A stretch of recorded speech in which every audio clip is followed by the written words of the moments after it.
ಬನ್ನಿ ನನ್ನ ಪ್ರೀತಿಯ ಮುದ್ದಾದ ಪ್ರಥಮ PUC ವಿದ್ಯಾರ್ಥಿಗಳೇ, ಮೊದಲನೇ ಬಾರಿಗೆ ತಾವುಗಳು ಕಾಲೇಜಿಗೆ ಕಾಲಿಟ್ಟಿರುವಂಥದ್ದು. ಇನ್ನೂ ನನ್ನ ಬಗ್ಗೆ ನಿಮಗೆ ಗೊತ್ತಿಲ್ಲ. ನಾನು ನಿಮಗೆ ಚಾಲೆಂಜ್ ಮಾಡೇ ಹೇಳ್ತಾ ಇದ್ದೀನಿ ಕಣ್ರೋ. ನಾನು ಕೊಟ್ಟಂತಹ ಪ್ರಶ್ನೆಗಳು ನಿಮ್ಮ ಇವತ್ತು ನಡೆಯಲಿರುವ ಇಂಗ್ಲೀಷ್ ಎಕ್ಸಾಮ್ನಲ್ಲಿ ಇದ್ದೇ ಇರುತ್ತೆ ಅಂದರೆ ಇದ್ದೇ ಇರುತ್ತೆ. ಅಷ್ಟು ಚಾಲೆಂಜ್ ಮಾಡಿ ಹೇಳ್ತಾ ಇದ್ದೀನಿ, ಅಷ್ಟು ಕಾನ್ಫಿಡೆನ್ಸ್ ಲೆವೆಲಲ್ಲಿ ಹೇಳ್ತಾ ಇದ್ದೀನಿ.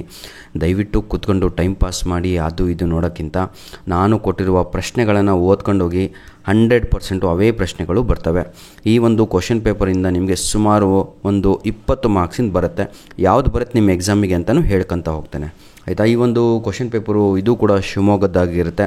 ನೆನ್ನೆ ಕೂಡ ನಾನು ನಿಮಗೆ ಶಿವಮೊಗ್ಗ ಕ್ವಶನ್ ಪೇಪರ್ ಅಪ್ಲೋಡ್ ಮಾಡಿ ಕೊಟ್ಟಿದ್ದೇನೆ. ಇವೆರಡು ಕ್ವಶನ್ ಪೇಪರೇ ಸಾಕು ಸರ್, ಔಟ್ ಆಫ್ 40 ಮಾರ್ಕ್ಸ್ ತೆಗೆದಿದ್ದೀರಾ. Anyhow, without wasting our time, let me start. ಕಾಲ ಗತಿಸಿ ಹೋದ ಮೇಲೆ ಚಿಂತಿಸಿ ಫಲವೇನು ಅಂತ. ಹಾಗೆ ಎಕ್ಸಾಮ್ ಆಗಿ ಹೊರಗಡೆ ಬಂದು ಈ ವಿಡಿಯೋ ನೋಡಿದರೆ ಉಪಯೋಗವೇನು ಅಂತ. ಬನ್ನಿ, first year PUC English. Where does cage stand for in the poem? 100% ಇದು ನಿಮಗೆ 2 ಮಾರ್ಕ್ಸಲ್ಲೂ ಬರುತ್ತೆ ಅಥವಾ 1 ಮಾರ್ಕ್ಸಲ್ಲೂ ಬರುತ್ತೆ. ಕೇಜ್ ರೆಫರ್ಸ್ ಟು ಡ್ಯಾಶ್ ಅಂತ ಹೇಳಿದರೆ ಸ್ಕೂಲ್ ಅನ್ನುವಂಥದ್ದು ಸರಿಯಾದ ಉತ್ತರ ಆಗಿರುತ್ತೆ, ನೆನ್ಪಿಟ್ಕೊಳ್ಳಿ, ಆಯಿತಾ.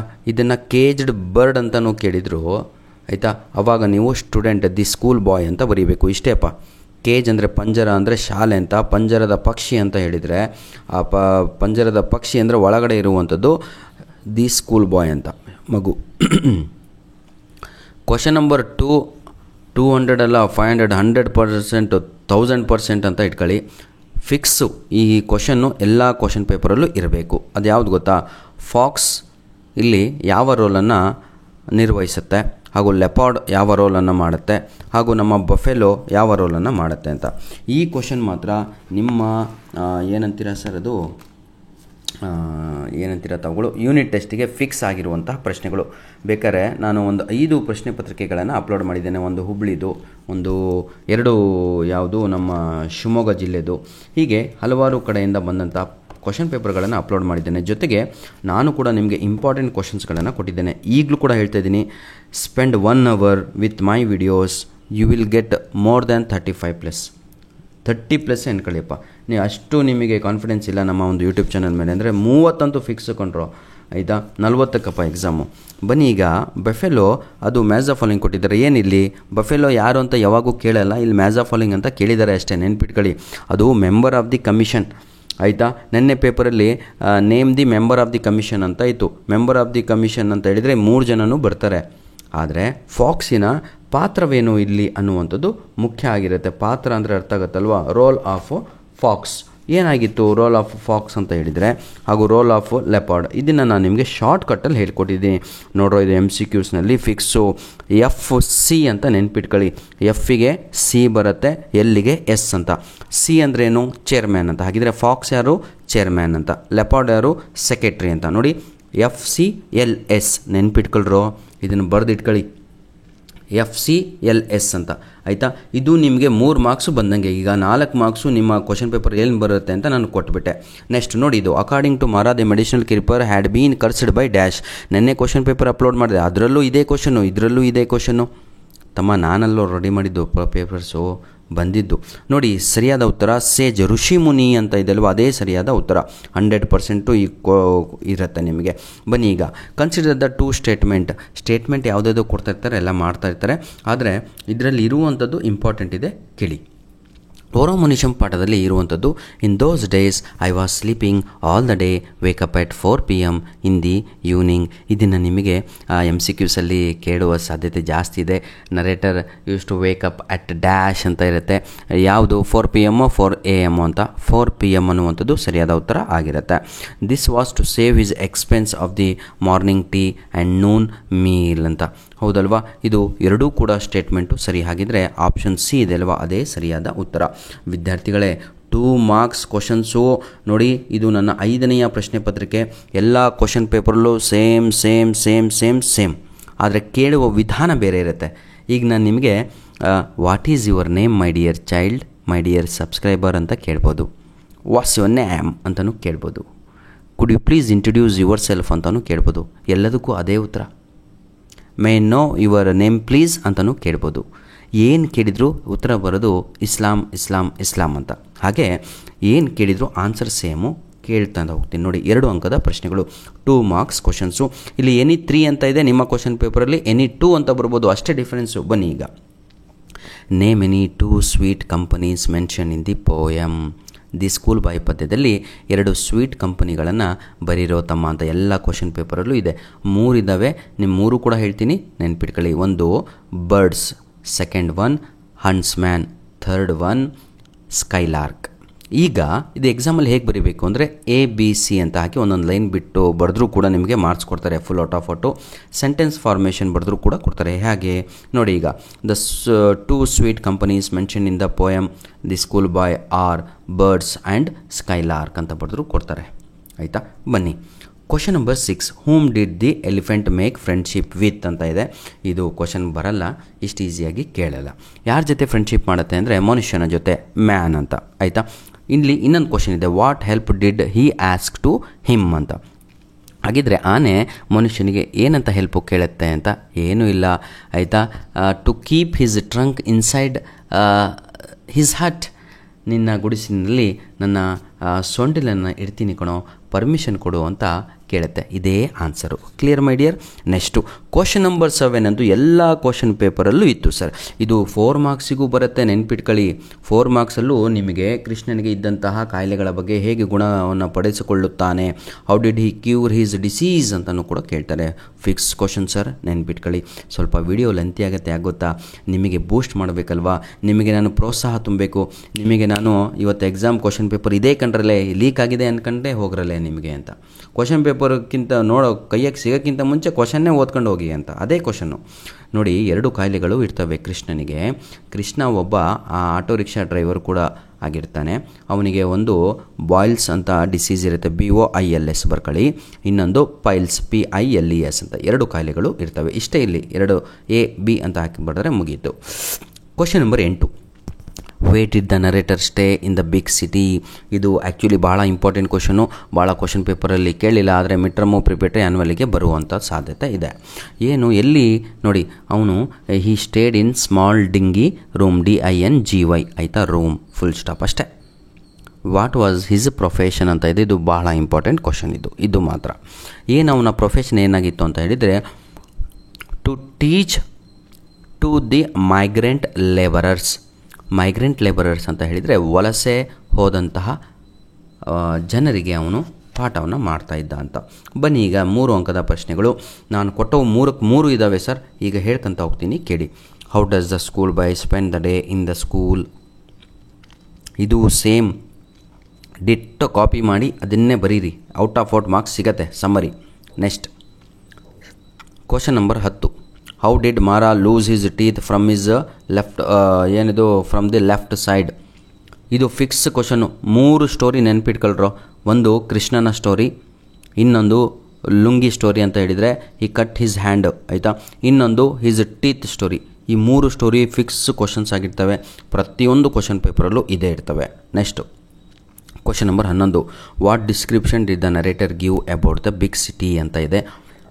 ನಾನು ನಿಮಗೆ ಅವತ್ತಿಂದನೂ ಹೇಳ್ತಾ ಇದ್ದೀನಿ, ಓರೋ ಮನುಷ್ಯಂ ಪಾಠದಲ್ಲಿ 3 ಕ್ವಶನ್ಸ್ ಇಂಪಾರ್ಟೆಂಟ್ ಕೊಟ್ಟರು. ಇದು ಅದೇ. ಇದು ಯಾವುದು? ಕ್ವಶನ್ ನಂಬರ್ 11 ಏನು ಗೊತ್ತಾ? ಇದು describe the people and the place of the big city ಅಂತ ಟೆಕ್ಸ್ಟ್ ಬುಕ್ಕಲ್ಲಿ ಹಿಂಗೆ ಇದೆ ನೋಡಿ. Describe the people and the place of big city. Guide ಇದ್ದರೂ ಅದರಲ್ಲೂ ಹಿಂಗೆ ಇದೆ.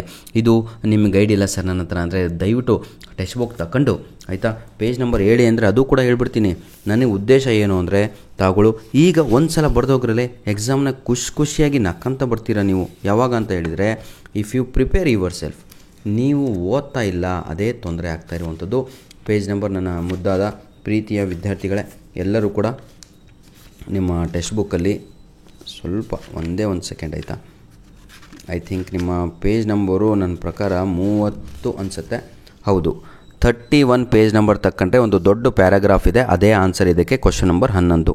ಅಟ್ಲೀಸ್ಟ್ ಗೈಡ್ ಇಲ್ದವರು ಇದೇ ಟೆಕ್ಸ್ಟ್ ಬುಕ್ಕಲ್ಲಿ ದೊಡ್ಡ ಒಂದು ಪ್ಯಾರಾಗ್ರಾಫ್ ಇದೆ, 8 ಲೈನಿಂದು. ಅದೇ ಆನ್ಸರ್ ಇದಕ್ಕೆ ಕ್ವಶನ್ ನಂಬರ್ 11. ಈಗ ಕ್ವಶನ್ ನಂಬರ್ 12 ನೋಡೋಣ. How does formal school takes away the joy and the freedom of the children ಅಂತ. ಸ್ವಲ್ಪ ಇದಕ್ಕೆ ಇಂಗ್ಲೀಷ್ ನಾಲೆಡ್ಜ್ ಬೇಕು, ಕ್ರಿಟಿಸೈಸ್ ಮಾಡ್ಕೊಂಡು ಬರೆಯುವಂಥ ಒಂದು ಪ್ರಶ್ನೆ ಆಗಿರುತ್ತೆ. ಆಯಿತಾ? ಇದು ಹಾಟ್ ಕ್ವಶನ್ನು. 3 ಹಾಟ್ ಕ್ವಶನನ್ನು ಇಲ್ಲಿ ಕೊಡಲಾಗಿದೆ. How does the gentleman of the jungle reflect the Africans ಆಯಿತಾ ಎಕ್ಸ್ಪೀರಿಯನ್ಸಸ್ ವಿತ್ ಯುರೋಪಿಯನ್ ಕಾಲೋನೀಸ್ ಅಂತ ಇದೆ. ನಿಜವಾಗಿಯೂ ಇದು ಕ್ವಶನ್ ನಂಬರ್ 13 ಇದೆ ಅಲ್ವಾ, ಇದು ಸ್ವಲ್ಪ hard questions. Question number 14 the world has more evil than good ಅಂತ ಇದೆ. ನಿಜವಾಗಿಯೂ ಇದು ಕೂಡ ಎಲ್ಲ ಕ್ವಶನ್ ಪೇಪರಲ್ಲೂ ಬಂದಿರುವಂಥ ಒಂದು ಪ್ರಶ್ನೆ ಆಗಿರುತ್ತೆ. ನೋಡಿ ವಿದ್ಯಾರ್ಥಿಗಳೇ, ನಾನು ಹೇಳಿದ ಪ್ರಶ್ನೆಗಳನ್ನು ರೆಡಿಯಾಗಿ ಹೋಗಿ. ಬನ್ನಿ ಈಗ ಗ್ರಾಮರ್ ಕಡೆಗೆ ನೋಡೋಣ. ಗ್ರಾಮರ್ ಯಾರಿಗೆ ಬರಲ್ವೋ ದಯವಿಟ್ಟು I request to my dear children, ಆಯಿತಾ. ಒಬ್ಬನ್ನು ಇಷ್ಟೋ ಕಂಡು ನಿಮಗೆ ಒಯ್ಕೊಂಡು ಹೇಳ್ತಾ ಇದ್ದಾನೆ, ತಮ್ಮ ನಿಜವಾಗಿಯೂ ಪಾಸ್ ಆಗ್ತೀರಾ ಕೊಂಡ್ರೋ, ವಿಡಿಯೋ ನೋಡ್ರೋ, ನಿಜವಾಗಿಯೂ ಇದೇ ಬರುತ್ತೆ ಕಲೀರಲ್ಲೇ ಅಂತ ನಿಮಗೆ ಬಿಟ್ಟಿರೋದು, ಆಯಿತಾ. ಬನ್ನಿ ಈಗ fill in the blanks with the suitable articles ಅಂತ ಇದೆ. ನೋಡಿ ಆರ್ಟಿಕಲ್ಸು ಇವರು ಬ್ರ್ಯಾಕೆಟಲ್ಲೇ ಕೊಟ್ಟುಬಿಟ್ಟಿದ್ದಾರೆ ಎ ಆ್ಯಂಡ್ ದಿ ಅಂತ, ಆದರೆ ಕೆಲವೊಂದು ಕಡೆ ಕೊಡೋದೇ ಇಲ್ಲ. ಹಾಗಾಗಿ ಆರ್ಟಿಕಲ್ಸ್ ಅಂದರೆ ಏನು ಅಂತ ತಿಳ್ಕೊಳ್ಳಿ. 3 ವರ್ಡು ನೆನ್ಪಿಟ್ಕೊಳ್ಳಿ, ಎ ಒಂದು, ಆ್ಯನ್ ಒಂದು, ದಿ ಒಂದು. ಈ 3 ನೆನ್ಪಿಟ್ಕೊಂಡ್ರೆ ತಾವುಗಳು ನಿಜವಾಗಿಯೂ ಎಕ್ಸಾಮಲ್ಲಿ ಈಸಿಯಾಗಿ ಬರೀತೀರಾ. ನೋಡಿ, this is the story of dash unusual medicinal creeper ಅಂತ ಇದೆ. ಅದು ಸೌಂಡ್ ಆ ಸೌಂಡ್ ಬಂದಾಗ ಆವಾಗ ಅಲ್ಲಿ ಆ್ಯನ್ ಅಂತ ಲೆಟ್ರ್ ಬರುತ್ತೆ. ಹಾಗಾಗಿ ಸರಿಯಾದ ಉತ್ತರ ಇಲ್ಲಿ ಆ್ಯನ್ ಅನ್ನುವಂಥದ್ದೇ ಸರಿಯಾದ ಉತ್ತರ ಆಗಿರುತ್ತೆ, ಆಯಿತಾ. ಯಾಕಂದರೆ vowel sound. Second one answer the creeper ಅನ್ನುವಂಥದ್ದೇ ಸರಿಯಾದ ಉತ್ತರ. ಈಗ ನಾವು ಪ್ರಿಪೋಸಿಷನ್ಸನ್ನು ನೋಡೋಣ ಬನ್ನಿ. One day I got up dash 4 PM ಅಂತ ಇದೆ. ಸಮಯ ಬಂದಾಗ ನೆನ್ಪಿಟ್ಕೊಳ್ಳಿ, ಎಟ್ ಅಂತ ಹಿಂದೆ ಬರುತ್ತೆ. ಜಾಸ್ತಿ ಯೋಚನೆ ಮಾಡಬಾರ್ದು. ಇಲ್ಲಿ ಪ್ರಿಪೋಸಿಷನ್ನು ನೆನ್ಪಿಟ್ಕೊಳ್ಳಿ. ಟೈಮ್ ಬರೀತಾ ಇದ್ದೀರಾ ಅಂದರೆ ವಾಟ್ ಟೈಮ್, ಎಟ್ ಅಂತ ಫಸ್ಟ್ ಬರೋದು, ಎಟ್ ಅಂತ ನೆನ್ಪಿಟ್ಕೊಳ್ಳಿ, ಎಟ್, ಆಯಿತಾ, ಸಮಯದ ಹಿಂದೆ. Next stepped out dash my tea and A meal ಅಂತ ಇದೆ. ಇದಕ್ಕೆ ಫಾರ್ ಮೈ ಅನ್ನುವಂಥದ್ದು ಸರಿಯಾದ ಉತ್ತರ, FOR ಅಂತ, ಆಯಿತಾ. ಬನ್ನಿ ವಿದ್ಯಾರ್ಥಿಗಳೇ, ಕ್ವಶನ್ ನಂಬರ್ ಸಿ ನೋಡೋಣ. Fill in the blanks suitable form of the verbs. ಇದನ್ನು ಹೆಂಗೆ ಬರೀಬೇಕು ಹೇಳ್ಕೊಡ್ತೀನಿ, ಸ್ವಲ್ಪ ಕೇಳ್ಕೊಳ್ಳಿ. ಈಗ ದಿ ಎಲಿಫೆಂಟ್ ಡ್ಯಾಶ್ ಬಿ ಅಂತ ಇದೆ. ಬಿ ಅಂದರೆ B form of the verbs ಅಂತ. ಬಿ ಅಂತ ಹೇಳಿದರೆ ಒಂದು 8 ವರ್ಬ್ಸ್ ಬರ್ತವೆ. ಈಗ ಶಾರ್ಟ್ಕಟ್ಟಲ್ಲಿ ನಿಮಗೆ ಈಸಿಯಾಗಿ ಬೇಗ ಈಗ ಎಕ್ಸಾಮ್ ಇದೆ ನಿಮಗೆ ಹೇಳ್ತಾ ಇದ್ದೀನಿ. ಈಸ್ ಬರೀರಿ ಅಥವಾ ವಾಸ್ ಬರೀರಿ ಅಥವಾ ವರ್ ಬರೀಬೇಕು ಅಥವಾ ಆರ್ ಬರೀಬೇಕು. ಈ 4 ವರ್ಬ್ಸ್ಗಳನ್ನು ನೆನ್ಪಿಟ್ಕೊಳ್ಳಿ. ಈಸ್, ವಾಸ್, ಆರ್, ವರ್, ಈ 4 ನೆನ್ಪಿಟ್ಕೊಳ್ಳಿ. ಇದರಲ್ಲಿ ಈಗ ಇಲ್ಲಿ ನಾವು ಪಾಸ್ಟ್ ಟೆನ್ಸಲ್ಲಿ ಬರೀಬೇಕು. ದಿ ಎಲಿಫೆಂಟು ಸಿಂಗ್ಯುಲರು, ಹಾಗಾಗಿ ಆಯಿತಾ ವಾಸನ್ನು ಬಳಸ್ತೀನಿ ನಾನು, ಯಾಕಂದರೆ ವಾಸ್ ಪಾಸ್ಟ್ ಟೆನ್ಸು ಸಿಂಗ್ಯುಲರ್ ಆಗಿರುತ್ತೆ. ನೆಕ್ಸ್ಟು ಹಿ ಡ್ಯಾಶ್ ಅಂತ ಇದೆ. ಕಮ್ಮಿಗೆ ಪಾಸ್ಟ್ ಟೆನ್ಸು ಏನಾಗುತ್ತೆ ಮಕ್ಕಳೇ, ಕೇಮ್ ಅಂತ. ಹಿ ಕೇಮ್, ನೀವು ಏನು ಮಾಡ್ತಾಯಿದ್ದೀರಾ, ಕಮ್ಸ್ ಅಂತ ಬರೀತಾ ಇದ್ದಾರೆ. ಇಲ್ಲಿ ಒಬ್ಬರು ಬರೆದಿದ್ದಾರೆ ನೋಡಿ. ಈಗ ಕಮ್ಸು ತಪ್ಪು ಸರ್, CAME ಅಂತ ಬರೀಬೇಕು, ಆಯಿತಾ. ಕೇಮ್ ಅನ್ನುವಂಥದ್ದೇ ಸರಿಯಾದ ಉತ್ತರ. ನೆಕ್ಸ್ಟ್ SAY ಸೇ ಅಂತ ಇದೆ. ದಯವಿಟ್ಟು ವಿಡಿಯೋ ನೋಡ್ತಾ ಇರೋರು ಇದಕ್ಕೆ ಪಾಸ್ಟ್ ಟೆನ್ಸನ್ನು ಕಳಿಸಿ. SAYED ಅಂತ ಇಂಗ್ಲೀಷ್ನಾಗ ಇಲ್ಲ ಕಣ್ರಪ್ಪ, ಆಯಿತಾ. ನೆನ್ನೆ ಒಂದು ನಿಮಗೆ ಕ್ವಶನ್ ಕೇಳಿದೆ, CRY ಕ್ರೈಗೆ ಪಾಸ್ಟ್ ಟೆನ್ಸ್ ಏನು ಅಂತ. ಕ್ರೈಡ್, CRYED ಬರೆದ್ರೆ 0 ಮಾರ್ಕ್ಸು, CRIED ಅಂತ ಬರೀಬೇಕು. ಇದಕ್ಕೂ ಕೂಡ ತಗೊಳ್ಳು ನನಗೆ ಆನ್ಸರನ್ನು ಕಳಿಸಿ ಸೇಗೆ. Next choose the correct form of the verbs that agrees with the subject ಅಂತ ಇದೆ. ಮಾರಾಸ್ ಸ್ಟೋರೀಸ್ ಡ್ಯಾಶ್ ಅಂತ ಇದೆ. ಸ್ಟೋರೀಸ್ ಅಂದರೆ ಬಹುವಚನ, ಇದು verb subject agreement, subject verb agreement, ಹಾಗಾಗಿ ಸ್ಟೋರೀಸು ಬಹುವಚನ, ಹಾಗಾಗಿ ಸರಿಯಾದ ಉತ್ತರ ARE, ಆಯಿತಾ. ನೆಕ್ಸ್ಟ್ ದಟ್ ಒನ್ ಡ್ಯಾಶ್ ಅಂತ ಇದೆ. ಒನ್ ಡ್ಯಾಶಿಗೆ ಏನು ಗೊತ್ತಾ, 1 ಅಂದರೆ ಸಿಂಗ್ಯುಲರ್, ಹಾಗಾಗಿ ಡಸ್ ಅಂತ ಅಲ್ಲಿ ಬರುತ್ತೆ. ಡಸ್, DOES, ಆಯಿತಾ ಮಕ್ಕಳೇ. 3ನೇ ಡ್ಯಾಶ್ ಏನು, ಇಂಡಿಯನ್ ಮೆಡಿಸಿನ್ ಡ್ಯಾಶ್ ಅಂತ ಇದೆ. ಅದು ಕೂಡ ಸಿಂಗ್ಯುಲರು. ಸಫರ್ಸ್ ಅಂತ, SUFFERS ಅಂತ. ಬನ್ನಿ ಈಗ ರೀಅರೇಂಜ್ ದ ಫಾಲೋಯಿಂಗ್ ಇತ್ತು. ಇಲ್ಲಿಗೆ ಕ್ವಶನ್ ಪೇಪರ್ ಮುಗೀತ್ರಪ್ಪ. 2 ನಿಮಿಷ ಕೊಡಿ ಸಾಕು, ಮುಗಿಸ್ಕೊಡ್ತೀನಿ. ನೋಡಿ, ರೀಅರೇಂಜ್ ದ ಫಾಲೋಯಿಂಗ್ ಕೂಡ 0 ಮಾರ್ಕ್ಸ್ ತೆಗಿತಾ ಇರ್ತೀರಾ. ಯಾಕೆ ಅಂದರೆ ನಿಮಗೆ ಸಬ್ಜೆಕ್ಟು ವರ್ಬು ಕಾನ್ಸೆಪ್ಟೇ ಗೊತ್ತಿಲ್ಲ. ಸ್ಟೇಟ್ಮೆಂಟಲ್ಲಿ ಮೊದಲು ಸಬ್ಜೆಕ್ಟ್ ಬರಬೇಕು. ಸಬ್ಜೆಕ್ಟ್ ಅಂದರೆ ಪ್ರೊನೌನ್ ಆಗಿರಬೇಕು ಅಥವಾ ನೌನ್ ಆಗಿರಬೇಕು. ಈಗ ನಾನು ಇಲ್ಲಿ ಇಂಗ್ಲೀಷ್ ಅಂತ ಮೊದಲು ಹುಡುಕಲ್ಲ, ಏನಿದೆ ಅಂತ ಮೊದಲು ನೌನ್ ಹುಡುಕ್ತೀನಿ. ನೌನ್ ಎಲ್ಲ ರೈತ ಇಂಗ್ಲೀಷ್ ಇದೆ, ಆದರೆ ಪ್ರೊನೌನ್ ಕೂಡ ಇದೆ. ಹಾಗಿದ್ರೆ ಪ್ರೊನೌನ್ ಫಸ್ಟ್ ಹೋಗುತ್ತೆ. ಇಲ್ಲಿ ಐ ಅನ್ನುವಂಥದ್ದೇ ಹೋಗುತ್ತೆ ಫಸ್ಟ್, ಯಾಕಂದರೆ ಅದು ಫಸ್ಟ್ ಪರ್ಸನ್ನು. ನೋಡಿ, ಈಗ ಐ ಅನ್ನುವಂಥದ್ದೇ ಫಸ್ಟು ಲೆಟರ್ ಬರಬೇಕು ನಿಮ್ಮ ಸೆಂಟೆನ್ಸಲ್ಲಿ. ನಂತರದಲ್ಲಿ ವರ್ಬ್ ಬರಬೇಕು. ಯಾವುದಪ್ಪ ವರ್ಬ್ ಇಲ್ಲಿ ನೋಡಿ, ಥಾಟ್, TAUGHT ಅನ್ನುವಂಥದ್ದು ವರ್ಬ್ ಆಗಿರುತ್ತೆ. ಹಾಗಾದರೆ ರೈಟ್ ಅನ್ನೋದು ವರ್ಬ್ ಅಲ್ಲ ಸರ್ ಅಂತ ನಿಮ್ಮ ತಲೆನಲ್ಲಿದೆ. ಅದ್ರ ಜೊತೆ ಒಂದು ಪ್ರಿಪೋಸಿಷನ್ ಇದೆ. ಹಾಗಿದ್ರೆ ಅದು ಸೆಕೆಂಡ್ ಟರ್ಮಲ್ಲಿ ಬರೋಲ್ಲ, ಥರ್ಡ್ ಸ್ಟೇಜಿಗೆ ಹೋಗುತ್ತೆ. ಹಾಗಾಗಿ ಐ ಥಾಟ್, ಆಯಿತಾ.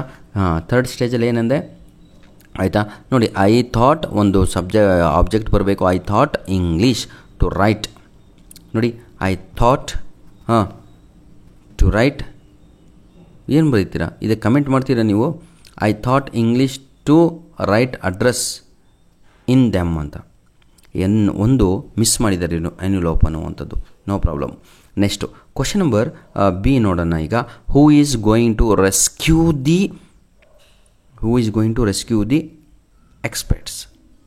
ಆಯಿತಾ, ಬನ್ನಿ ವಿದ್ಯಾರ್ಥಿಗಳೇ, ಈಗ ಅಲ್ಲಿ ತಲೆ ಕೆಡಿಸ್ಕೊಬಿಡಿ. ರಿಯಲೈಸ್ ಫಾಲೋಯಿಂಗ್ ಇದೇ ಕೊಡಲ್ಲ, ಏನೇನೋ ಕೊಟ್ಟಿರ್ತಾವ್ರೆ, ಈಸಿಯಾಗಿರುತ್ತೆ, ಇದ್ರಕ್ಕಿಂತ ಈಸಿಯಾಗಿ ಬರುತ್ತೆ ನಿಮಗೆ. ಆಯಿತಾ, ಸುಮ್ಮನೆ ಇಲ್ಲಿ ಏನೋ ಒಂದು ಮಿಸ್ ಮಾಡಿದ್ದಾರೆ. ಬನ್ನಿ ಈಗ ಎ ಕ್ವಶನಿಗೆ ಹೋಗೋಣ.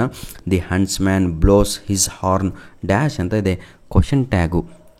ಸರಿಯಾದ ಉತ್ತರ ಡಸಂಟ್ ಹಿ ಅನ್ನುವಂಥದ್ದು ಸರಿಯಾದ ಉತ್ತರ. ನಾನೇನೋ ಆನ್ಸರ್ ಹೇಳ್ಬಿಟ್ಟೆ, ನಿಮಗೆ ಮಾಡೋಕ್ಕೆ ಬರಬೇಕಲ್ವಾ.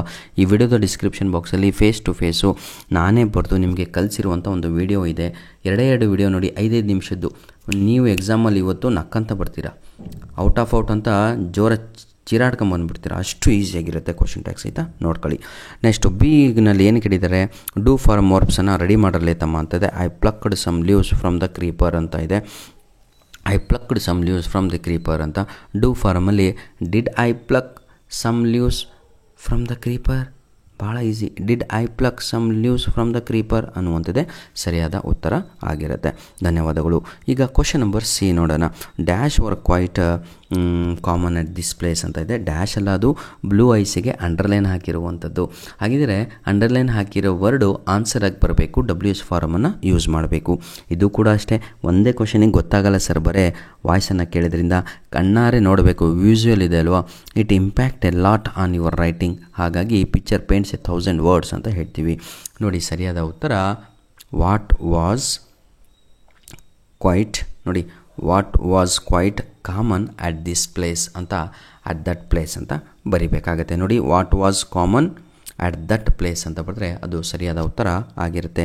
ಆನ್ಸರ್ ಏನು ಬರುತ್ತೆ, ಬ್ಲೂ ಐಸ್ ಅಂತ. ಹಾಗಾಗಿ ಇದು ಯಾರಿಗೆ ಅರ್ಥ ಆಗಲ್ಲ, ಭಾಳ ಅಷ್ಟು ಬೇಗವಾಗಿ WH questions, do forms, question tax 3 ವೀಡಿಯೋಸ್ಗಳ ಲಿಂಕನ್ನು ಇದೇ ವಿಡಿಯೋದ ಡಿಸ್ಕ್ರಿಪ್ಷನ್ ಬಾಕ್ಸಲ್ಲಿ ಕೊಟ್ಟಿರ್ತೇನೆ. ನಿಮಗೇನಾದರೂ ಲೆಟರ್ ರೈಟಿಂಗ್ ಇದ್ದರೆ ಅದು ಕೂಡ ಲಿಂಕನ್ನು ಕೊಟ್ಟಿರ್ತೇನೆ. ಕಲೀರಿ ಅಂತ ಹೇಳ್ತಾ ವಿಡಿಯೋನ ಇಲ್ಲಿಗೆ ಮುಗಿಸ್ತಾ ಇದ್ದೇನೆ. ಧನ್ಯವಾದಗಳು. ಎಕ್ಸಾಮ್ ಚೆನ್ನಾಗಿ ಬರೆದು ದಯವಿಟ್ಟು ಪ್ರಶ್ನೆ ಪತ್ರಿಕೆನ ನಮ್ಮ ಏನಂತೀರ ಸರ್ ತಾವುಗಳು ಮೇಲ್ ಐಡಿಗೆ ಕಳುಹಿಸಿಕೊಡಿ. ಧನ್ಯವಾದಗಳು.